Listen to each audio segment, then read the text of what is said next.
What's up, YouTube? Welcome back to Jackal Gold Games, and in this video, I'm going to be doing an updated thoughts review video on the video game Condemned: Criminal Origins. Now, once again, thanks to Larry the Batman fan, go subscribe to his YouTube channel. He's the reason I was even able to play this game. He sent it to me. Now, I did already review this video game, Condemned: Criminal Origins. However, since playing this game more, there are some things that I changed my opinion on that I said in my review that I want to update and go back on.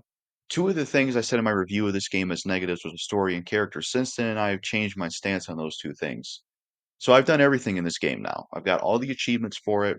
I beat it on normal, hard, and even easy to really make sure I did everything in it. So I'm going to do a new review, new thoughts video on Condemned: Criminal Origins. So Condemned: Criminal Origins is a game that came out in 2005. It's an Xbox 360 exclusive. It's a first-person survival horror game, psychological thriller, horror elements in it. You play as a cop. You can do detective work in the game in certain crime scenes. There's melee weapons, there's guns you can use, guns like pistols and submachine guns and shotguns and double-barrel shotguns and rifles. There's melee weapons you can use like fire axes and sledgehammers and pipes, different types of pipes, 2x4s, sledgehammer, stuff like that. Some of the weapons like sledgehammers and crowbars and fire axes can be used to break open certain doors or certain doors and lockers that contain secret items. Sometimes secret doors you break down or find have like achievements on these TVs you can click on, and there's an Xbox next to them, which is pretty cool. So gameplay in this game is pretty fun. I like the gameplay a lot in this game. It's done really well. I like the mixture of melee weapons and guns. You can use your guns as melee weapons until they break, especially if you run out of ammo in them. Think it's fun gameplay wise. The enemies you fight in this game are basically like addicts, drug addicts, serial killers, and a lot of them going crazy. And near the end of the game, they hint that it could be a cult behind this. So that's also most likely what's causing all this and all these people trying to kill you and beating each other up, killing each other. Because while you're fighting these enemies, they're also trying to fight each other. I think the enemies in this game are pretty cool, especially some of the ones near the end that look like they're straight from hell. Like the one guy that has long hair and two metal sticks, he looks pretty cool. The last guy you fight that also looks like he's from hell with the long metal stick, he looks pretty cool. They almost look a little bit, especially the last enemy, kind of reminds me of like their design they had of the characters in the Hellraiser movies. Now, the plot of the game is you play as Ethan Thomas. He's a cop, and he goes investigates this place where there was a murder with two other cops, and that he ends up getting split up from them, and these two cops end up getting killed by this serial killer X, who is a nephew of Malcolm Van Horn, and he ends up killing the two cops with the gun. So they think that Ethan did it. So now he's on the run, trying to track down the serial killer X to clear his name, while also avoiding the police here and there and dealing with the addicts and killers and certain things you come across. So that's the overall story of the game. You have characters like Malcolm Van Horn that show up every now and then. You have characters like Rosa, who's like this female cop that works at the lab, and she helps you out in some of your investigation and calls you on this phone you see in the game every now and then. And then you have another character like Serial Killer X, who's like the villain of the game and the one you go after. I'm trying to think of some other characters if I'm missing anybody. I think I've mostly covered all the characters. So yeah, the things I want to talk about that I changed my opinion on compared to my first review of this game is that the story and characters. Since playing this more, I've grown to like the story of this game. I do think it's a good story. It's a good story. It's interesting to follow. Going after Serial Killer X, he's going after these other killers. You got to try to stop him from killing other killers. You go after the killer himself. So it's like a basically like a hunting somebody type game, like going after somebody the whole way. So I do like the story. I like the characters. Like I think Ethan's a pretty cool main character. And what I like about Ethan is he's a blue collar type of character. He's not a superhero. He's not an action hero. He's just an average cop in this situation, but it seems like there's some stuff more to him that's hinted at from Malcolm Van Horn and stuff like that, and him being able to see certain things in his vision, like seeing things that aren't there, and then seeing like things that the serial killer X is doing before he shows up there, and seeing the crime scene in the past, like a flashback thing. So it seems like there's more to him than just, what we see in the game in terms of being like a blue collar, just the average cop guy. So I do think he's a good main character. I like his voice actor. I think he has a good character design. Rose is a pretty cool character as well. I do think her character design is a lot better in Condemned 2 Bloodshot, which I will eventually review that with another YouTuber. I just want to play the multiplayer in it and stuff like that. But Rose is a pretty cool character. Malcolm Van Horn is a pretty cool character. He's pretty interesting in this game. He kind of reminds me of Dr. Loomis from Halloween a little bit because he's old, just like Dr. Loomis was. He has kind of a similar outfit, just like Dr. Loomis does, and Malcolm Van Horn wants to keep his nephew alive because he thinks that, he can be saved and that he, got into the wrong mindset of something that's going on in this game. And it just kind of reminded me of Dr. Loomis because it was like, I know in the Halloween remake, and I think some of the movies, he was trying to figure out what caused Michael Myers to be the way he is. So he reminds me a lot of that character. So Malcolm Van Horn is an interesting character. And yeah, I think the characters themselves are interesting. The story itself is interesting. I think the setting in this game is really good. This game has a really good atmosphere that I love. I like the first area, which is the, big building and kind of low down dirty house you go through. The whole metro station and subway tunnel that you go through, that's some pretty cool areas. Some of the underground areas of that, they're kind of like sewers a little bit. Those are cool areas. I like the mannequin mall store you go to where you fight mannequins. That's pretty cool. Great area. The mannequins you fight are pretty cool. And then I would say my favorite area in this game though is definitely the school. I like the school the most. I just think it has like it's just the coolest part in the game in my opinion. And another thing I like about it is you fight this like big, fat, chubby cafeteria lady that was cutting people up and stuff like that. She's a pretty cool boss fight.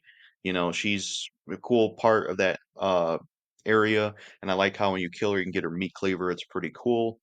I think the creepiest area, in my opinion, in this game is definitely the house, the last area before the final part of the game that you go around and explore in and you eventually fight Serial Killer X in. That place is creepy as hell. That place, I would say, out of all the areas, really got to me the most in terms of creepiness because the basement of that house is very creepy. Because when you go in the basement of that house, the enemies just keep respawning and it just makes it so unnerving to be down there. And you got to go down there at least more than once. That area is very creepy. Even the house itself is creepy, especially because when you're trying to get the fire axe to get the piano out of your way when it falls down the stairs, enemies keep respawning a little bit and they keep coming through the windows, and you got to figure out where they're coming in at because there's two areas to be coming in at. So it's a creepy area. And yeah, the atmosphere done really well. I like the graphic style of the game. I like the enemy design in the game. I like the gameplay. I like the characters. I like the story. The music that is there is really good. I like the detective investigation work. And, you have a health bar, which you can fill up with some health packs you find here and there. You have a sprinting thing where it can go down if you, sprint too much. So you have like a sprint bar there. You have some moves you can do on enemies where if you knock them down on their legs, you can ram them, you can punch them, slam them, break their neck, that type of thing. I like that. That's pretty cool. My favorite one to do was the ram one because I just liked how satisfying it was for Ethan to butt his head into somebody and the sound he made. It was pretty damn cool. You have a taser in the game, which I think is pretty cool. The taser's really helpful. You can tase an enemy, take their weapon, or tase them and just kill them.